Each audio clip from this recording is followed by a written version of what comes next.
Axel Rudakubana has pled guilty, and he's going to be sentenced on the 23rd of January, very soon.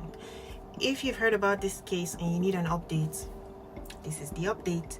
If you've never heard about this case, I'm going to go into the details. So yeah, this is the video for you. On July 29, 2024, Axel, a 17-year-old boy, carried out an attack that left an entire community shattered. It happened at the Heart Space, a community studio in Southport, during a Taylor Swift-themed dance class filled with 25 children. Axel entered the class armed, and he began his rampage. He killed 3 young girls, a 6-year-old BB King, 7-year-old Elsie Dot Stancombe, and 9-year-old Alice Da Silva Aguirre. 8 other children and 2 adults were injured in the attack. The entire nation was stunned. How could this have happened in a quiet town, in a place meant to bring joy to children, a dance class?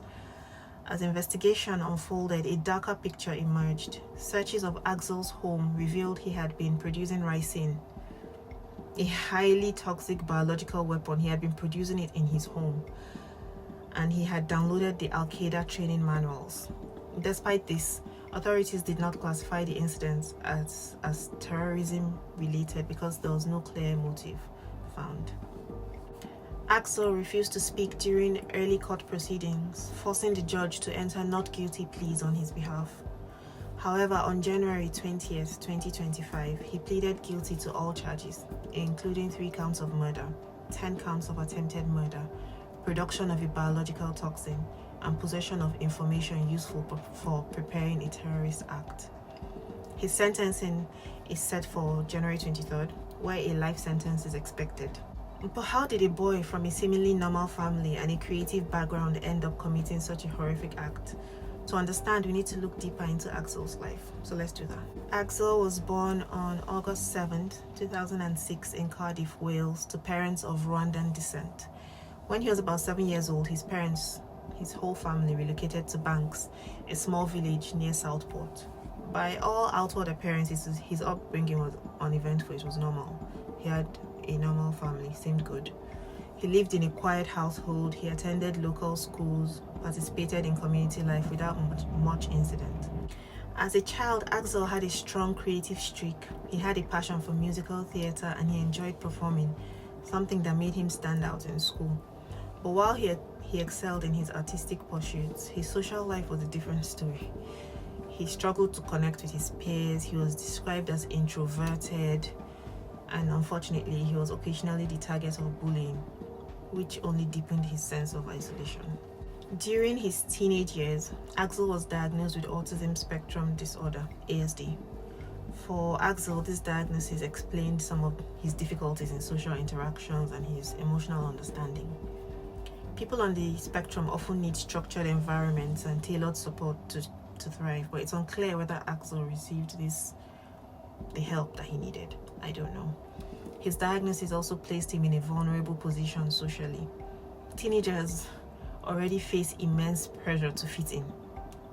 Not naturally, they face that pressure. But now Axel's differences made him an easy target.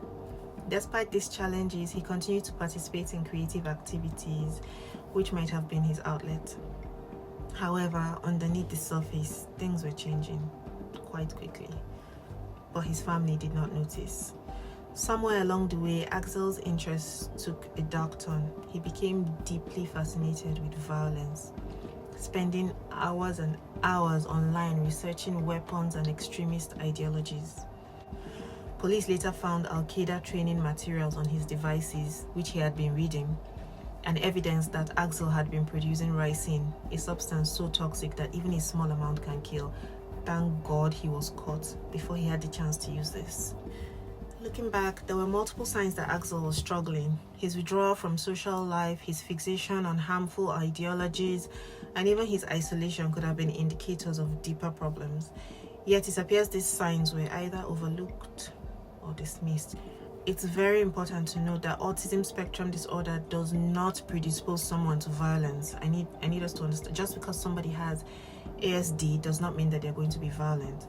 However, the combination of his unaddressed mental health struggles, his social isolation, and access to extremist materials created a dangerous cocktail in Axel's case. Did he feel alienated from his peers? Did his obsession with violence stem from frustration or maybe a need to assert control? These are the questions that linger and that will probably never be answered. This case raises difficult questions about societal responsibility. Could Axel's trajectory have been altered if someone had stepped in earlier? Were there moments when his struggles could have been addressed before they spiraled out of control? I mean, nobody can be blamed for this but Axel. He did this. But was there a way to have stopped it before it happened? Is the question. It also highlights challenges of identifying and supporting neurodivergent individuals who might be struggling in silence. Not all of them are predisposed to violence, like I said earlier, but still, we need to look for red flags. Axel's autism diagnosis was a key factor in how he processed his emotions and navigated the world. But without the proper guidance and support, his struggles were left to fester. And this was the result. This is a case that defies easy answers because Axel's crime was horrifying. Those poor babies. But understanding the path that led him there is essential if we hope to prevent similar crimes from happening in future.